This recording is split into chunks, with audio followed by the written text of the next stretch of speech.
Shlomo, this is a picture of your grandparents on your mother's side. Yeah. And what was their names? Their name, Trachtenberg. And your grandfather was an artist? He was an artist, yeah. And when you went back to Kovno and you asked them if to leave, they didn't want to leave? In 38, no. When you went back? No. Well, I was a small boy in 38. I know, but your mother... I was 5 years old. I didn't know exactly what was going on, but I understood. They asked them to come to Sheffield with us. And what happened? We saw what was... my mother saw what was happening, that the Germans were very influential there, but they never thought they were so bad. Nobody ever dreamt how bad they would be. And do you know what the fate of your grandparents, what happened to them? We don't know exactly, but they say that in that area, all the fathers and sons were taken to a fort. The 9th fort, most probably. 9th fort, and yeah. And they never survived? No. They shot them and fell in the fort. In the pits, they had pits, very big pits. And Shlomo, any other family? This family that we have the picture. Yeah. Do you know what the fate of...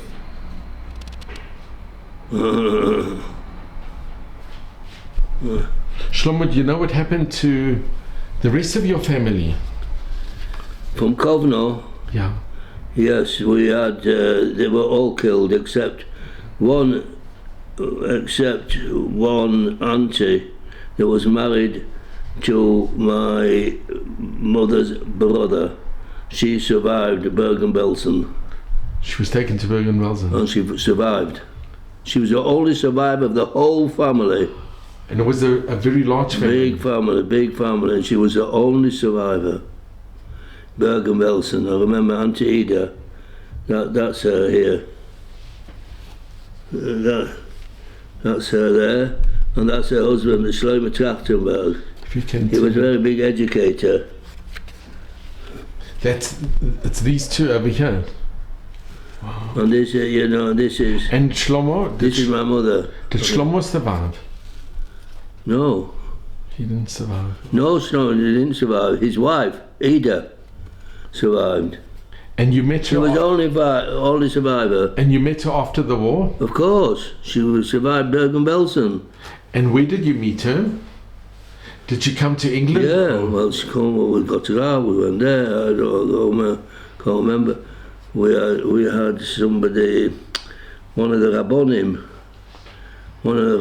helped us to locate her and bring her over. I can't remember exactly what happened, but well, I mean, we were very close. And it's the only family, human being left from the whole of Kovno. And now her children, we were very friendly. Auntie Ida had a son called Shlomo Trachtenberg, and he lives in Beit Vegan, and he's a headmaster in a school. And of course we're like brothers. And Shlomo Trachtenberg. So this is his father. This is a picture of his parents. No, he's not, because my Auntie Ida, her husband was killed, and in the DP camps, she married somebody else. Oh, she married somebody else. She remarried. She remarried. And the son, she remarried in the DP camps, and her son is called Shlomo. And he lives in Vegan.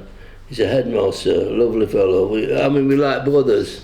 It's the only relative I've got left from the whole big family. And Shlomo, do you know how your parents managed to get to England, to Sheffield? Yeah, I'll tell you, because my father's brother, Uncle Armin, he came to England a long time already. What it was like this, that Uncle Armin, my father's younger brother, with another brother, there were 4 brothers, and They came to England to sell wine of my grandfather. In those days, that's like how Rashid lived like that. He sold wine. My grandfather was the same thing. His parnosa was making wine. And the two sons came over to England to sell the wine. And then that's how they started coming in England. And what do you remember of Sheffield? Oh, I remember a lot there because my parents, after they married, my father had a parnosa there. He worked for a factory making knives and forks, and then eventually he made his own factory.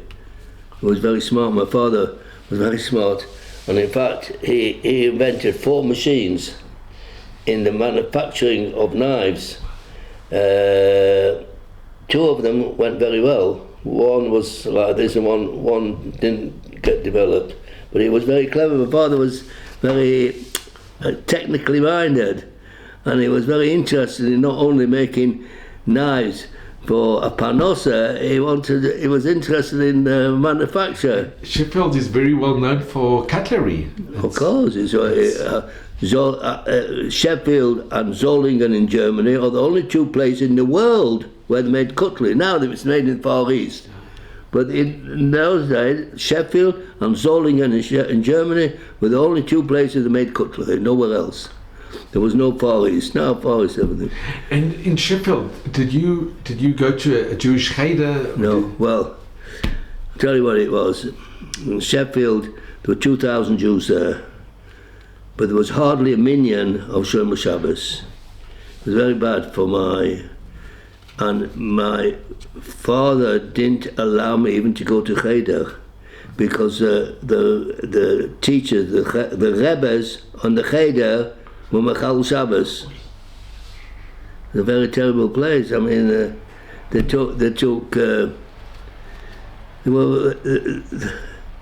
had to take teachers who were teachers, but they were not Shlomo Shabbos. I remember our Talmud Torah teacher. Well, actually, my father never let me go to Talmud Torah. My mother taught me everything.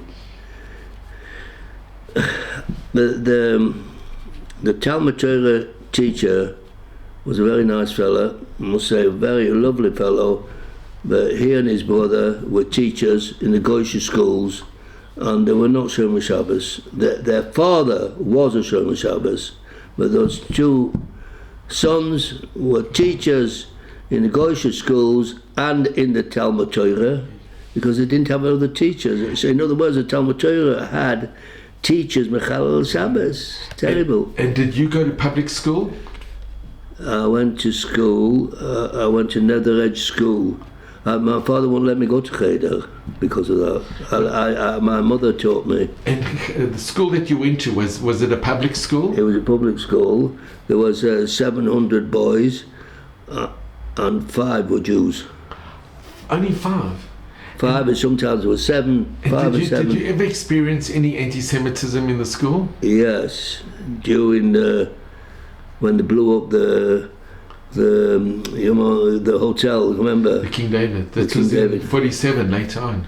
Yeah, I got beat up then. You got beaten up. Yeah, but otherwise, it's amazing. There was a lot of Jew hatred. Even some of the teachers hated Jews, but there was no choice. And That's how we lived. Did you have non-Jewish friends? Yeah, very good friends. My best friend was non-Jewish. And he came to your home? He came sometimes, not very often. And you went to his home? No. Could you wear a kippah at school? Or a cap? No. Just a minute, did I wear a kippah? I don't think so. And on Shabbat, did you have to go to school on Shabbat? No. Some schools had to be open on Shabbos, but my school wasn't. I didn't have to go. But I had to leave early on Friday. That was sometimes the problem. And Shlomo, was there a big Beit Knesset? Was there a synagogue? Yeah, there were 2. There was Wilson Road, which was a town shul. It was not sort of, officially it was Orthodox, but it wasn't really Orthodox. I don't think you'd find a Minyan Shomer Shabbos there. That was Wilson Road Shul, and then the other shul was it became a lot smaller. It was Brunswick Street. And that was a much smaller shul, which did have a Minyan of Shomer Shabbos. So there was Wilson Road, the big shul. Well, actually, we damped there Shabbos morning. I don't know, my father wanted to keep up his membership there. Damped there Sunday morning, Shabbos morning, and it was a long half an hour walk. And smaller shul was very near us, Brunswick Street. And do you remember your bar mitzvah? Yeah, I do, because it was in Sheffield, and my mother came from Kovno, was very, very friendly with the Rebbetzin of Gateshead. You've heard of Gateshead, you know, the very plum town. The very yeshiva. And my mother knew the Rebbetzin of Gateshead from Kovno. They were friends in Kovno. So, believe it or not, the Gateshead Rav with the Rebbetzin came to Sheffield for my bar mitzvah. I mean, that was an amazing thing, such a frum rabbi to come to a place like Sheffield. But he did it for my mother. It was an amazing thing. In Sheffield, I'd never seen such a rabbi, you know, from Gateshead. But the kid especially came for my bar mitzvah. Yeah. And there was in Sheffield, there was a fellow called Donsky, Reverend Donsky. My mother knew him from Kovno, and she got him the job in Sheffield. She got him out of Kovno, and she got him the job in Sheffield. He was like the second cousin. They had the cousin, and he was like the assistant cousin in the shul. So I had the parnosa. She brought him over. She saved his life, bring him out of Kovno, and she got him a parnosa. And the wife, she got him there were two sisters there, and he married one. Wow. And how long did you stay in Sheffield? Hey, is this on all the time? Oh wow, I didn't realise that. Doing very well. Do you remember how long you stayed in Sheffield? Oh, of course. I mean, I was brought up in Sheffield. Till what age did you remain in Sheffield? Let me see. Well, when I was 14, I came in Sheffield very young, 3-4 years old. And then when I was 14, they sent me to yeshiva. I made school certificate, and I made it a year earlier, especially that I could go to yeshiva when I was 14, very young. I went to Gateshead yeshiva. But then I wanted to take higher school certificate as well, so that I could go into university. I wanted to go to university. Anyway, so I went to yeshiva, and I studied a bit English subjects there, and I stayed for about 1.5 years, and I came back to school. Do you remember who your rabbonim were in Gateshead? Yeah. Who were the rabbonim? Do you remember the names? Rabbi Shakavitsky, and his rabbis. My mother knew the Shakavitzkis, the rabbis and Shakavitzkis from Kovno. So when we came, we stayed at their house. And they came to your bar mitzvah? Yeah. And the Gateshead Rav, I mean, it was something outstanding. The Gateshead rabbi. So Irakoides, Gateshead Irakoides, to come to a place like Sheffield. It was hard a Minyan Shomer Shabbos. He came to my bar mitzvah. And can I ask Shlomo, in Sheffield, were there other survivors, a lot of survivors who came after the war? Did they come to Sheffield as well? There were, but a lot of the religious ones left. There was 2,000 Jews in Sheffield, not survivors from the war, from before. And some of them, I remember, they came to Sheffield, some religious ones, for a very short time, because there was no religious Jews in Sheffield. And did your father and mother ever want to leave to go to London or They to wanted Manchester? to, but my father's panosa was in Sheffield. He had a cutlery factory. His whole panosa was there. That's why. What happened? was later on, my sister got married to somebody from Manchester, Dovedreich, and we very shortly we moved.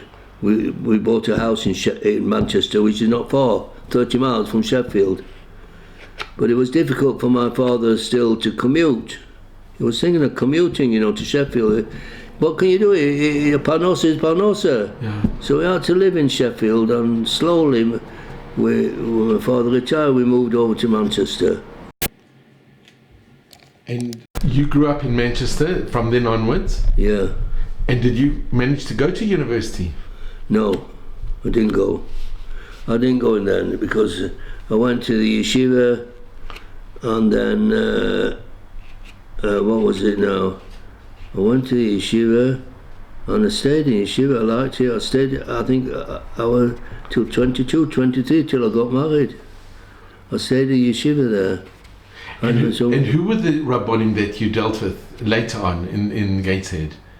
Do you remember the names of the other? Well, the Rosh Yeshiva.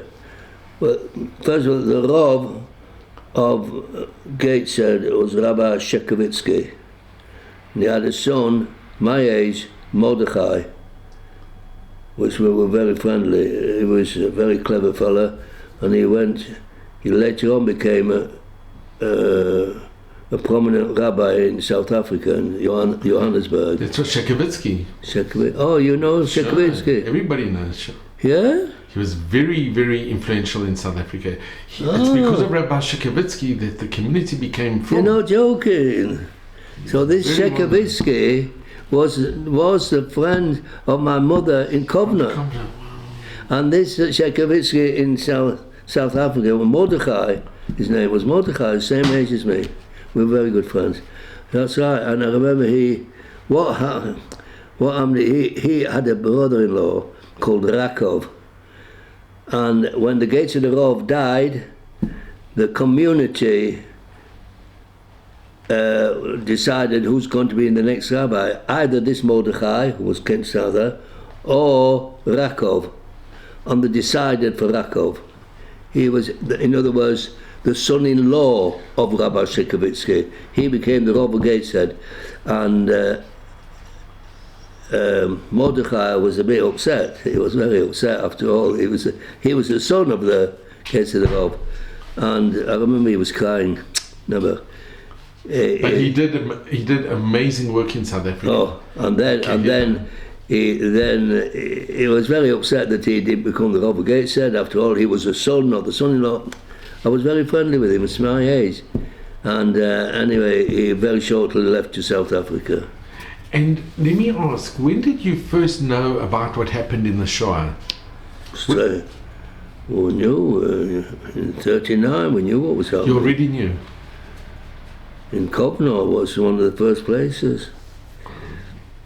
And did you ever meet with Rabbi Schoenfeld?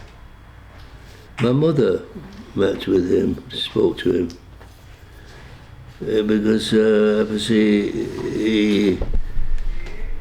my mother spoke to him. I think about my Auntie Ida that was in Bergen-Belsen, so Schoenfeld. Into me, he helped to get her out something. So he brought many, before the war and during the war and after the war, he brought many Yidden. He saved many Yidden. A tremendous connection. Yeah, my mother had some connection with him. And can I ask, Istan Shlomo, when did you come to Israel? We hear what are we here about in last day of 2009. And you happy you made the decision to come? Oh, we always wanted to come. Very happy. So Shlomo, if I can ask you, what message do you give to your grandchildren, to the future generations?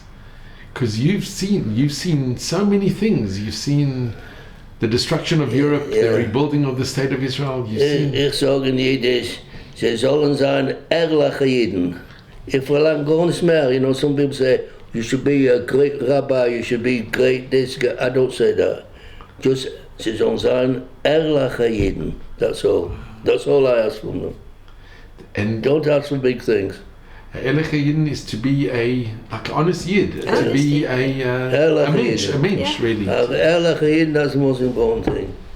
So nearly everybody, nobody says that. Most people say, so oisvax na God will be soil. You know, that's what they usually say. So oisvax na God will be soil. I don't say You know that. Yiddish? I don't say that. I say there's no erlich. And Esther, how's it like being married to Shlomo? You've been married for Ken and Hora many years? This is our second marriage. And we are, yes, many years already. 35 at least. It's a long time. Yeah. It's a long Both time. of them. Yeah. 35 years, wow. And have you ever been back to Lithuania on a visit? Or would you ever go back?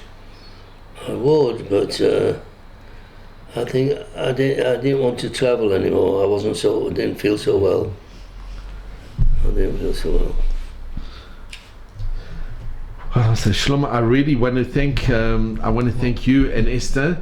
It's been such a tremendous honor and a privilege to be here and to meet somebody who comes a Litvak. So our family comes from Mariampol, which is the south of Kovno, and I was in Kovno. Yeah. And it is such a schut to meet somebody who was born in Kovno. And you should Pleasure is mine. You should just have, you and your wife, you should just have mazel bracha Thank at you. Mevisrim and just nachas from your family, and just to be gesund. Thank And, you. I'm Thank you. so grateful to both of you. Nice meeting you as well. It's been such a Sei schut, I can't tell you. gesund und stark. And your message is so ehrlich, it's so wonderful. It's so special. Just coming. So Shlomo, really, thank you so much. Wow. It's my pleasure. Sure. Would you bring